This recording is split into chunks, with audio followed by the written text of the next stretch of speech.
Not many people can say they made up a word that appears in a dictionary. I am actually in the Oxford Dictionary of English as the father of never endem. Newspaper columnist Josh Freed says he coined the term in the 90s in a column for the Gazette. At the time, people were stressed out about Quebec's sovereignty referendums.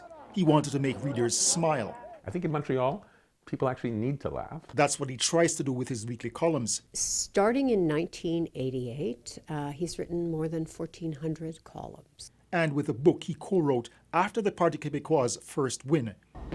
At the time, English-speaking Quebecers were anxious. The 1980s and 90s were really a hard time. We lost hundreds of thousands of people. Freed wanted to calm fears and help build bridges. He wanted people to stay. I felt a great responsibility that the community was ready to fragment, and I was part of kind of making people smile and remember it was a good city. So he wrote in English and French, and even acted in a play called The Four Anglos of the Apocalypse. It was Montreal-based stuff with, with Terry Mosher, Bowser and Blue. Shoden says his openness and style did help heal the city.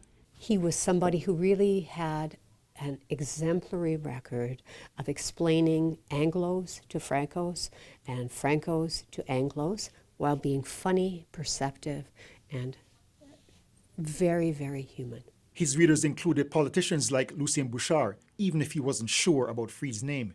He calls Josh Freed Josh Fred. I jumped on that the moment I saw that, and I drew a cartoon. Despite the debate over Bill 21 and the fight over school boards, Freed thinks there is less political tension in Montreal and in the province now. We used to complain about the fact Quebec was going to separate from Canada. Now we complain about the fact that, that there's too much traffic and there's too much construction building new things. I mean, these are complaints we have now. But whatever the situation, he insists humor will always have a place in his work. My motto was always, he who laughs lasts. And in Montreal, you need to laugh to last. Phil Carpenter, Global News, Montreal.